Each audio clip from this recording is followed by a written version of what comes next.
नमस्कार, मैं हूं अंजलि और आप देख रहे हैं न्यूज जागरूक भारत।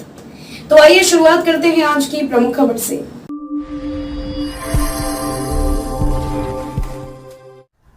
સો ફોર એક્ઝામ્પલ તમારામાંથી ઘણા બધા એવા છે કે જે હોલિવૂડ મૂવીઝ જોવા ગયા હોય ક્યારેક, બરાબર? હોલિવૂડ મૂવીઝ જોઈને આવ્યા હોય થિયેટરમાંથી, પછી એનો ફ્રેન્ડ એને પૂછે કે સ્ટોરી લાઈન શું છે, તો આઈ એમ પ્રીટી મચ શ્યોર કે તમે ઇંગ્લિશમાં તો સમજાવવાના નથી.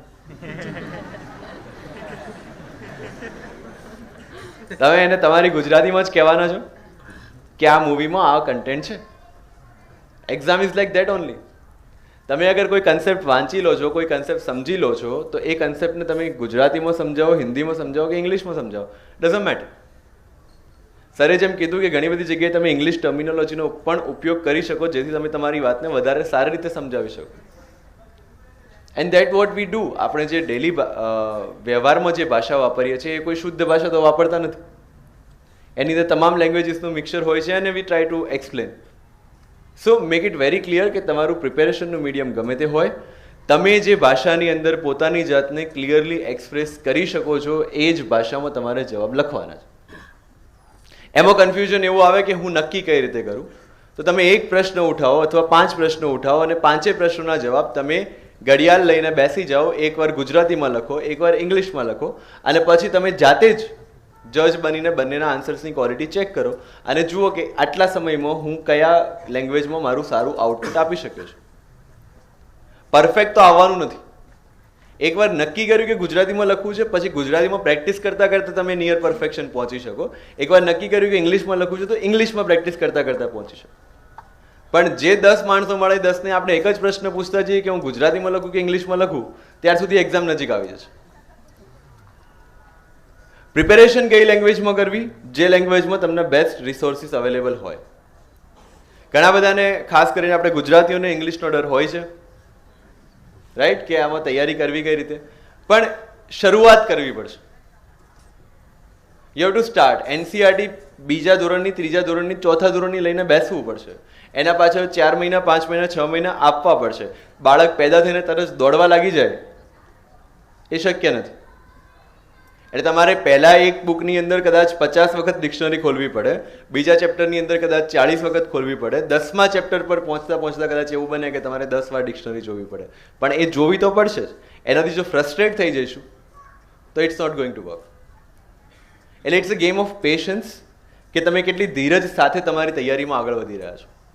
અને એમાં સૌથી મોટું ક્રિટિકલ ફેક્ટર એ છે કે you start comparing your self with others, અને ત્યાંથી પ્રોબ્લેમ સ્ટાર્ટ થાય છે. યસ ઓર નો? પેલાએ આટલા ચેપ્ટર્સ વાંચી લીધા, પેલાએ આ બુક વાંચી લીધી, પેલાએ ડીડી બાસુ પણ વાંચી લીધી છે, સુભાષ કશ્યપ પણ વાંચી લીધી છે, મારી હજુ લક્ષ્મીકાંતમાં ફાંફા છે. પણ દરેકની રિક્વાયરમેન્ટ, દરેકની કેપેસિટી અને દરેકનું કેલિબર અલગ અલગ છે. UPSC or GPSC is not asking for your expertise. Make it very clear. એમને જો એક્સપર્ટ જોઈતા હોત તો ક્વોલિફિકેશન પીએચડી રાખ્યું હોત. તમે બધા હું હજુ પણ કોલેજમાં હોત. એટલે તમે તો છો જ.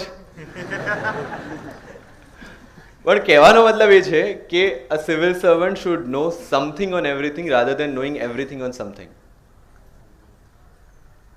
Right? Being a police officer, હું જ્યારે ફિલ્ડમાં હોઉં અને કોવિડ આવે તો એ વખતે મેડિકલની બેસિક ટર્મિનોલોજી અને મેડિકલ ક્ષેત્ર વિશે મને થોડોક આઈડિયા હોય તો I can coordinate easily with the health department.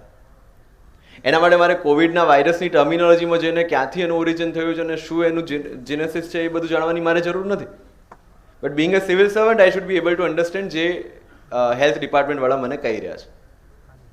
આ પ્રેક્ટિકલ એક્ઝામ્પલ તમને આપું છું.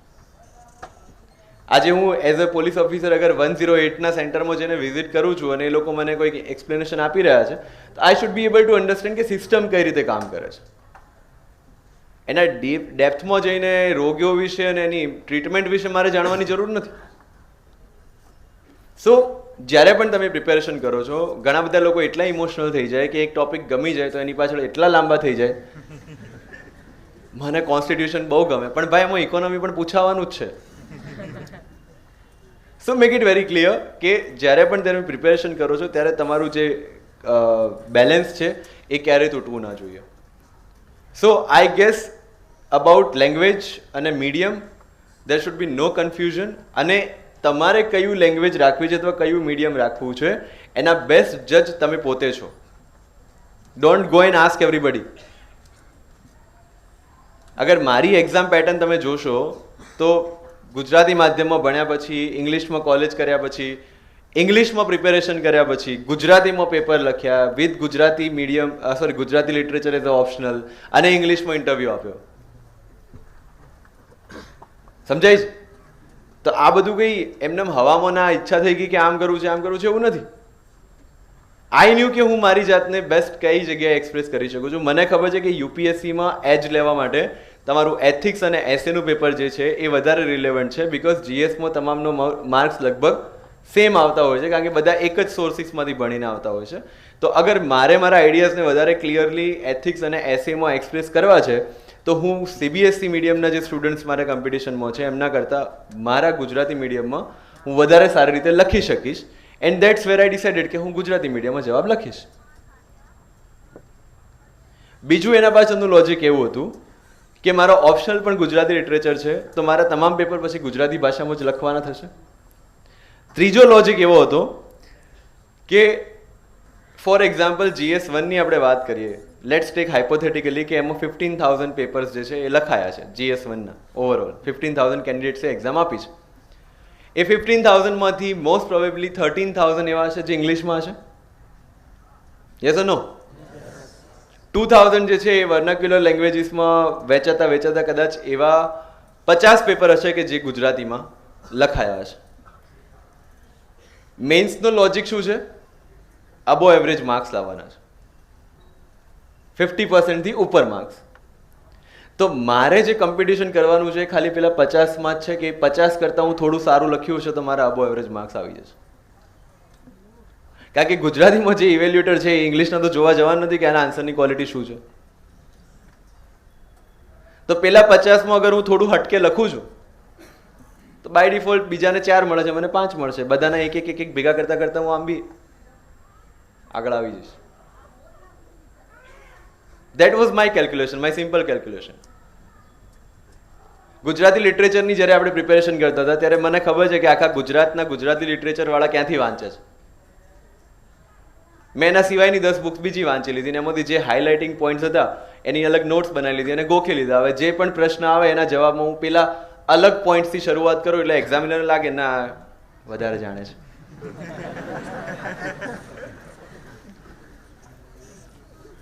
કારણ કે મને ખબર છે કે બાકી બધા કઈ બુકમાંથી લખવાના છે, કારણ કે બધા ક્યાંથી પ્રિપેરેશન કરે છે એવરીબડી નોઝ.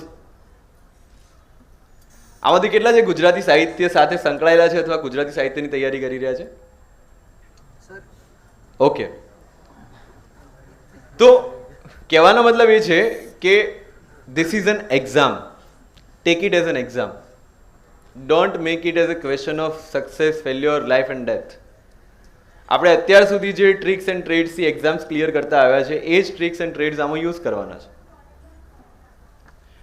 અબો એવરેજ કઈ રીતે પહોંચવું, સિમ્પલ ફંડા. ઘણા બધા પ્રિલિમ્સની પાછળ એટલા ગાંડા થઈ જાય છે. મને એમ કહો કે 200માંથી તમે 180 લાવશો કે 150 લાવશો કે જસ્ટ 1 માર્ક્સથી તમે કટ ઓફ ક્લિયર કરશો, તમારા અને બીજા કેન્ડિડેટ્સમાં શું ફરક રહેવાનો છે? કંઈ જ નહીં. મેન્સ તો બધાએ સરખી જ લખવાની છે અને પેલા માર્ક્સ ક્યાંય ગણાવવાના નથી. તો હું શું કામ એટલી મજૂરી કરું કે હું પ્રિલિમ્સ પાછળ એટલો પ્રેશર નાખું કે મારી મેઇન્સની અથવા ઇન્ટરવ્યુની પ્રિપેરેશન કોમ્પ્રોમાઇઝ થાય? એવરી ટાઈમ મેં જ્યારે પણ પ્રિલિમ્સના પેપર્સની પ્રેક્ટિસ કરી છે ત્યારે મારો ટાર્ગેટ એક જ હતો કે મારે 120 ક્રોસ કરવા છે. સિમ્પલ ફંડા. જ્યાં નથી થતા તો કેમ નથી થયા, અને જ્યાં થઈ ગયા છે તો કયા કયા પોઈન્ટ્સ મેં ધ્યાનમાં રાખેલા અને થઈ ગયા છે, આ બે વસ્તુ એનાલિસિસ કરીને પેપરને સાઈડમાં મૂકી દેવાનું. Third common mistake people do is કે જ્યારે પણ પેપર આવે છે જે તે એક્ઝામનું અને પછી એમાં સાઈડમાં કોર્નર ક્વેશ્ચન્સ ઘણા બધા આવે એટલે આપણને ડર લાગે કે યાર આટલા બધા કોર્નર ક્વેશ્ચન્સ હું કઈ રીતે પ્રિપેરેશન કરીશ. એટલે આ રેફરન્સ મટીરિયલ ને પેલું રેફરન્સ મટીરિયલ ને પછી પાછો ઢગલો થઈ જાય. પણ ડોન્ટ યુ કન્સિડર કે એ જે કોર્નર ક્વેશ્ચન્સ છે એ બધા માટે જ કોર્નર ક્વેશ્ચન્સ છે? તો એવરેજ તો નીચે જ જવાનું છે ને બધાનું. પણ પ્રોબ્લેમ એ થાય છે કે એ કોર્નર ક્વેશ્ચન જોઈને આપણે એટલું કોર્નર વાંચવા લાગીએ છીએ કે સેન્ટર ભૂલી જવાય છે. એટલે પછી બીજી એક્ઝામમાં સાવ બેસિક પૂછાયું તો આપણને ખબર ન હોય કે આ ક્યાંથી આવ્યું. એટલે મેક ઇટ વેરી ક્લિયર કે આ એક્ઝામ્સમાં તમારે જે કરવાનું છે તમારું બેસિક્સ અને તમારું કરંટ અફેર્સ, આ બે જ વસ્તુઓ કરજો. કોર્નરના કદાચ 10 ક્વેશ્ચન છૂટી જશે તો બી તમે પ્રિલિમ્સ ક્વોલિફાય થઈ જશો, પણ એ કોર્નરના 10 ક્વેશ્ચન કરવામાં જો સેન્ટરના 30 છૂટી જશે તો ના મેન્સમાં મેળ પડશે ના ઇન્ટરવ્યુમાં. અને મેં કીધું એમ કે ભાવનાઓમાં આવીને આપણે પ્રપોર્શન્સ ચેન્જ નથી કરવાનું. જે જેટલું વાંચવાનું છે એટલું જ વાંચવાનું છે ને એને એટલું જ રિવાઇઝ કરવાનું છે. Avoid expert opinions.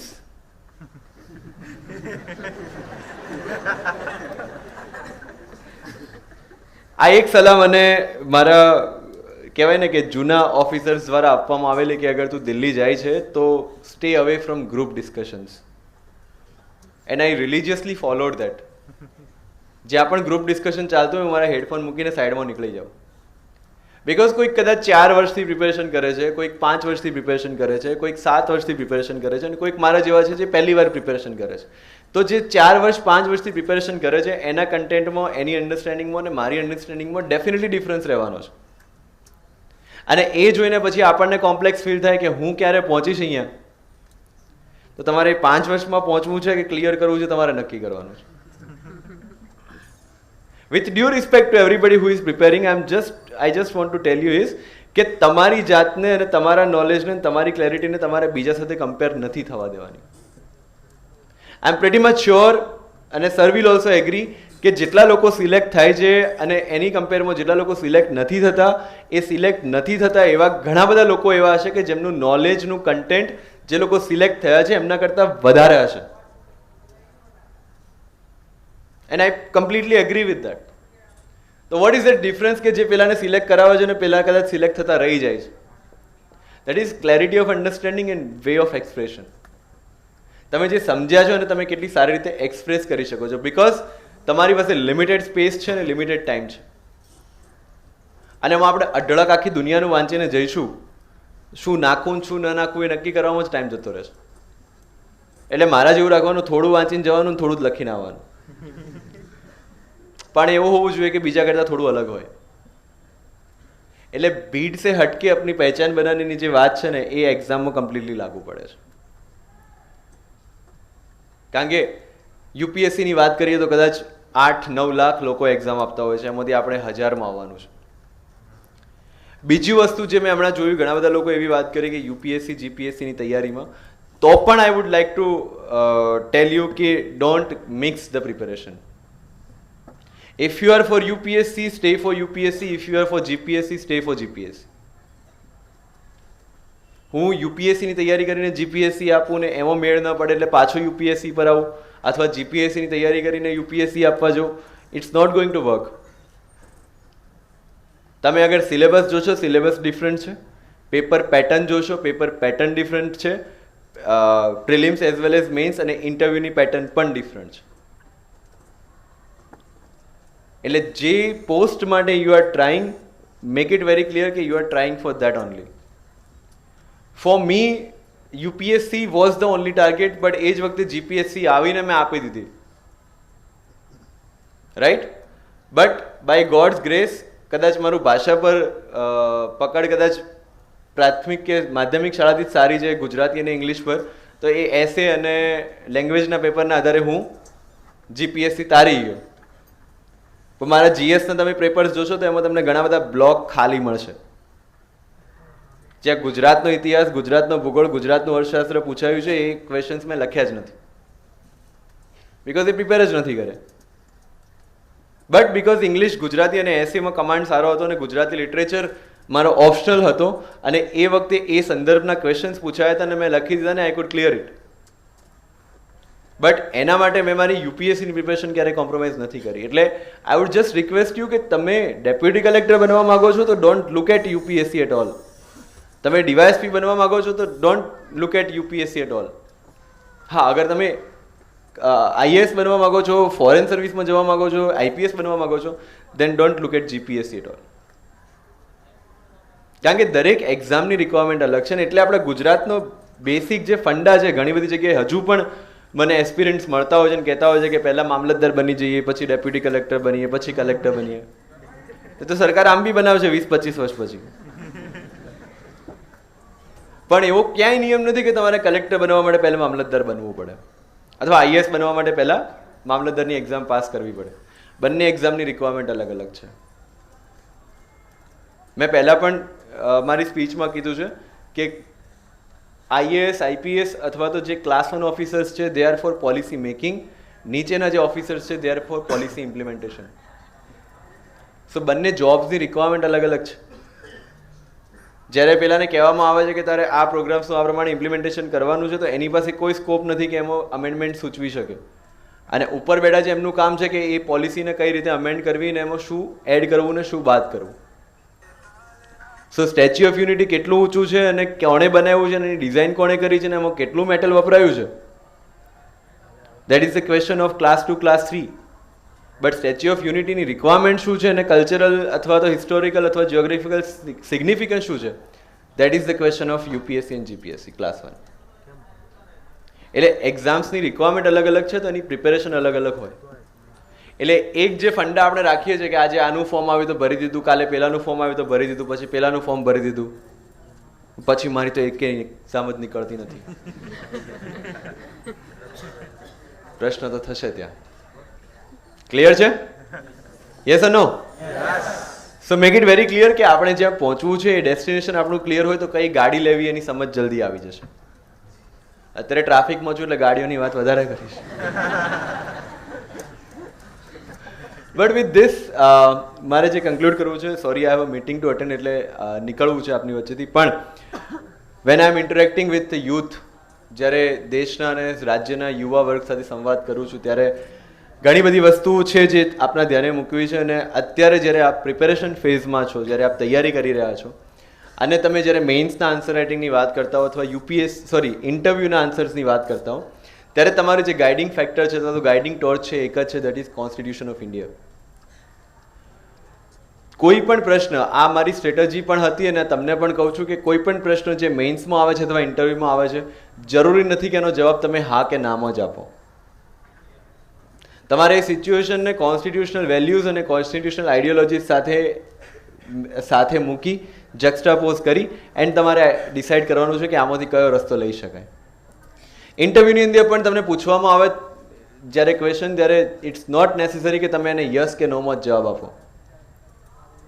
You can start with your own ideas and then justify with the constitutional values. Yes or no? જરૂર નથી કે બધા જ અહીંયા બેઠા છે બધા જ યુપીએસસી અથવા જીપીએસસી કરે અને યુપીએસસી જીપીએસસી ક્લિયર કરવી એ સફળતાનો માપદંડ પણ નથી. Trust me, life after that is much more difficult.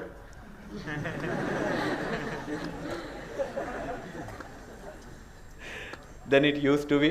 But yes, it gives you an opportunity to serve your nation in a better capacity. એવું બધું જો વિઝન સાથે આવતા હો કે દુનિયા બદલી નાખવી છે તો એ મેળ નથી પડવાનો. પણ એટલીસ્ટ તમે જ્યાં પોસ્ટેડ છો અને તમારી નીચેનો જે વ્યક્તિ છે તો ભારતનો નાગરિક છે તમારી પાસે આવે છે ત્યારે એ એટલીસ્ટ એક રિલીફ સાથે પાછો જાય કે ના, મારી વાત અધિકારીએ સાંભળી છે અને એનાથી બનતું જે થશે એ કરશે. બસ આટલું જો સેટિસ્ફેક્શન લોકોને આવવા લાગે તમારી પાસે આવીને, you have done your work.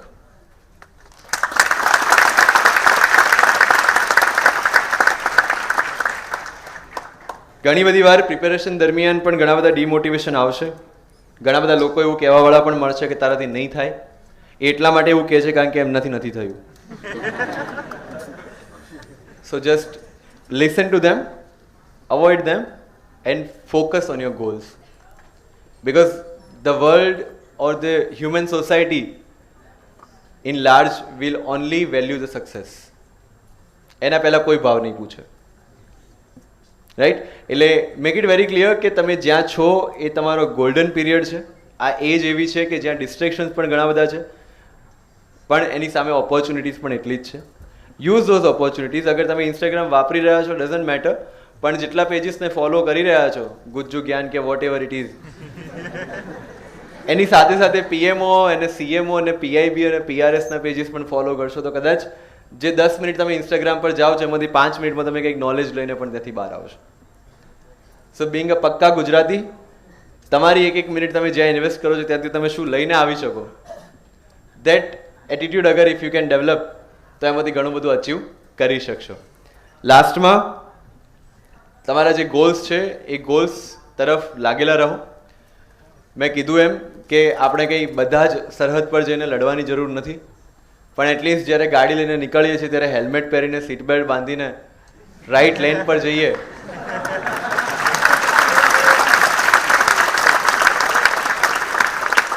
Believe me, after working in Ahmedabad after 3 months and working in traffic department, આપણે જેટલી લાઈવ્સ કોવિડમાં ખોઈ છે એટલી દર વર્ષે રોડ્સ પર ખોઈ રહ્યા છે.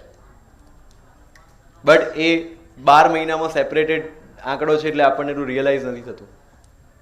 ઘણી બધી વખતે જ્યારે હું રોડ પર ઊભો હોઉં અને પૂછું કે ભાઈ કેમ હેલ્મેટ વગર જાય છે અથવા રોંગ સાઈડમાં કેમ જાય છે, તો જવાબ મળે બસ અહીંયા 100 મીટર જ જવું છે. તમારામાંથી કેટલા લોકો ડ્રાઇવિંગ કરે છે? ઓલમોસ્ટ બધા. યસ. હું એવું નહીં પૂછું કે કેટલા હેલ્મેટ પહેરીને અથવા તો સીટ બેલ્ટ પહેરીને કરે છે, પણ એટલું ખાલી પૂછવું છે કે આમાંથી કેટલા એવા છે કે જેને પોતાના ડ્રાઇવિંગ પર કોન્ફિડન્સ છે કે હું રિઝનેબલી સારું ચલાવી શકું છું. રિઝનેબલી એવું નહીં કે એક્સપર્ટ પ્રો લેવલ, પણ હું મારું સ્કૂટી બાઇક અથવા ગાડી લઈને એક જગ્યાએથી બીજી જગ્યાએ જઈ શકું છું. થોડો ઉપર હાથ કરો એટલે દેખાય. યસ. હવે આમાં રાખો રાખો રાખો. આમાંથી કેટલા એવા છે જેને સામેવાળાના ડ્રાઇવિંગ પર કોન્ફિડન્સ છે?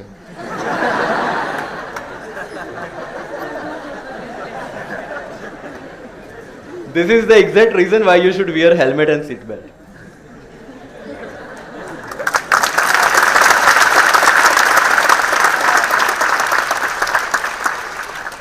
કારણ કે તમે તો 100 મીટર જવા નીકળ્યા છો કે દૂધની થેલી લેવા નીકળ્યા છો, પણ પેલો જે ડમ્પર વાળો અથવા ગાડી વાળો જે ફૂલ સ્પીડથી આવે છે એને ખબર નથી કે તમે દૂધની થેલી લેવા નીકળ્યા. અને એની અંદર ઘણી બધી લાઈવ્સ જતા અને ઘણા બધા પરિવાર ઉજળતા જોઈએ છે. એટલે on behalf of Ahmedabad police, Ahmedabad traffic police, we request you કે તમે જ્યારે રોડ પર છો ત્યારે અને તમારા ફેમિલીવાળા જ્યારે રોડ પર છે ત્યારે એટલીસ્ટ સેફ્ટી ગિયર્સનો ઉપયોગ કરશો તો ઘણી બધી એવી. મારું જ એક્ઝામ્પલ લઈ લો. યુપીએસસી વખતે જ્યારે જતો હતો બાય ગોડ્સ ગ્રેસ બચી ગયો, બાકી વખતે મેં હેલ્મેટ નહોતું પહેર્યું. તો આજે આપની સાથે ના હોત, રાઈટ? પણ કહેવાનો મતલબ એ છે કે જિંદગી એવી ઓપોર્ચ્યુનિટી દરેક જગ્યાએ દરેકને નથી આપતી. એટલે whenever you are on road, please ensure that you are wearing seat belt, helmet and following all the rules and regulations for your safety as well as for the safety of others, and this will be your contribution to the society, right? BRTS lane ને avoid કરીએ, wrong side driving avoid કરીએ, SG highway પર કટમાં ઊંધા થઈને ના વળીએ, triple seats પર ના જઈએ. યસ. સ્કૂલમાંથી જ્યારે બાળકો છૂટે ત્યારે ઘણા બાળકો ઊંધા બેસીને જવાની જીદ કરતા હોય છે, અને અમે જ્યારે ઊભા રાખીએ ત્યારે એની મમ્મી કહે કે જીદ કરે છે. મેં તો એ નાનું બાળક છે, કરશે. તમે મોટા છો, તમારે સમજાવવાનું છે. તો એ પછી કે બેટા સે સોરી.